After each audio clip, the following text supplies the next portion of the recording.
அனைவருக்கும் வணக்கம். என்னுடைய விருதாச்சலம் தொகுதியினுடைய பத்திரிகையாளர்களையும் எங்கள் கடலூர் மாவட்ட நிர்வாகிகளையும் சந்திக்கிறதுல மகிழ்ச்சி. அனைவருக்கும் இனிய புத்தாண்டு நல்வாழ்த்துக்களை முதல்ல நான் தெரிவிச்சுக்கிறேன். இன்னைக்கு மாநாட்டு திடலில் நிற்கிறோம். இன்னும் 3 days to go. இன்னும் 9ஆம் தேதி காலையில் இருந்து எல்லா தொண்டர்கள் தமிழகம் முழுவதும் இருந்து இந்த இடத்துக்கு வர ஆரம்பிச்சிருவாங்க. ஸோ எப்படி பணிகள் நடந்துகிட்டு இருக்கு அப்படின்றத ஆய்வு செய்வதற்காக வந்திருக்கிறோம். ஆல்மோஸ்ட் இப்போது இந்த செட்டு போடுற கன்னியப்பன் மற்றும் சவுண்ட் அண்ட் ஆடியோ லைட் அவங்க சுரேஷ் எல்லாத்தையும் பேசணும். இன்னும் நாளை 2 நாள் கூட கம்ப்ளீட் பண்ணி 8th மார்னிங் ஹேண்ட் ஓவர் பண்ணிடுவோம் அப்படின்னு சொல்லிட்டாங்க. ஸோ மகிழ்ச்சி. கேப்டன் அவருடைய பிளெஸ்ஸிங்கோட நடக்க இருக்கின்ற மக்கள் உரிமை மீட்பு மாநாடு 2.0 கடலூரிலே மிக ஒரு எழுச்சியான ஒரு மாநாடாக, ஒரு பிரம்மாண்டமான மாநாடாக, அனைவராலும் வரவேற்கக்கூடிய ஒரு மாநாடாக நிச்சயம் இருக்கும் என்பதில் எந்த மாற்று கருத்தும் இல்லை. இதை தொடர்ந்து அமைய இருக்கின்ற 2026 தேர்தலுக்கு பின் தமிழ்நாட்டுக்கும் தமிழக மக்களுக்கும் நிச்சயமாக நல்ல விஷயங்கள் நடக்கும்.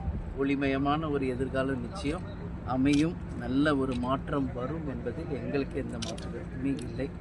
எனவே தலைவர் இல்லாமல் நடக்கின்ற ஒரு மாநாடு ஒட்டுமொத்தமாக தமிழ்நாடு முழுக்க இருந்து எங்கள் மாவட்ட கழக செயலாளர்கள் கடைகோடியில் இருக்கும் தொண்டர்கள் வரைக்கும் எல்லாரும் வந்திருந்து இந்த மாநாட்டை சிறப்பிக்க இருக்கிறாங்க.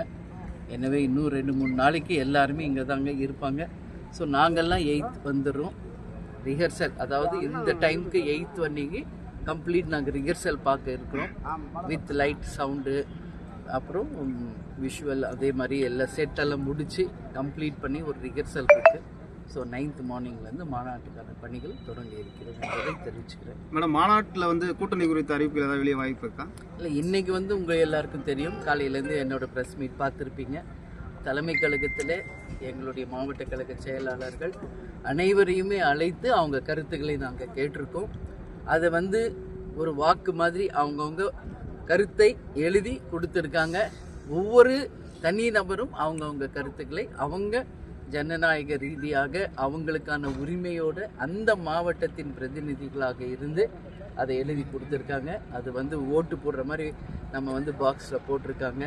அதை நாளை இல்லை நாளை மறுநாள் பிரித்து பார்த்துட்டு 9ஆம் தேதி மாநாடுக்கு வரும்பொழுது எங்கள் ஒட்டுமொத்த மாவட்ட கழக செயலாளர்கள் மூலமாக தமிழ்நாடு முழுக்க இருக்கும் நிர்வாகிகள் தொண்டர்களுடைய எதிர்பார்ப்பு என்ன, எப்படி நம்ம கூட்டணி அமைக்கணும் அப்படிங்கிறதுக்கான எல்லா கருத்துகளும் அதில் இருக்குது. அதை நிச்சயமாக நான் மாநாடு திடலில் சொல்வேன்.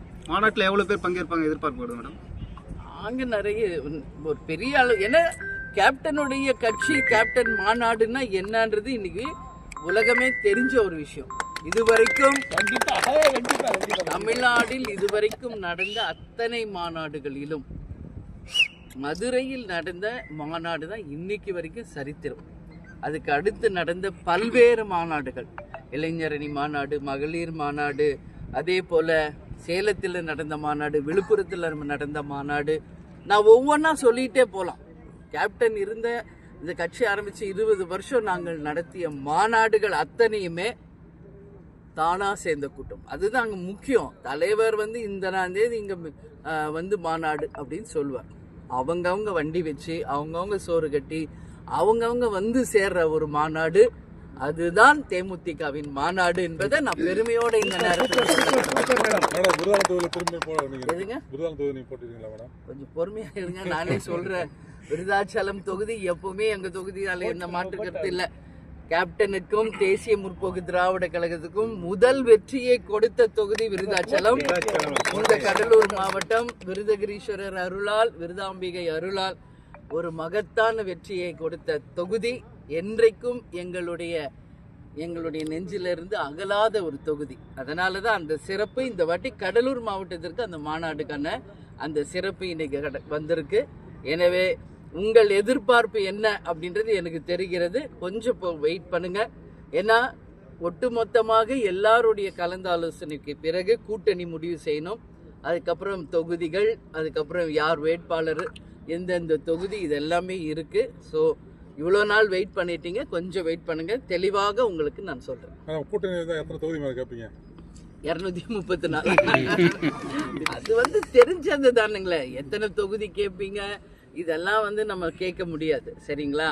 அது நிச்சயமாக ஒரு தேசிய முற்போக்கு திராவிட கழகத்திற்கென்று ஒரு மரியாதை இருக்கு, மக்களிடையே ஒரு பெரிய ஒரு ரெஸ்பெக்ட். கேப்டன் இன்னைக்கு இல்லாத போது கேப்டன் உயிரை கொடுத்து இந்த கட்சியை வளர்த்துட்டு போயிருக்கிறார், இது உண்மை.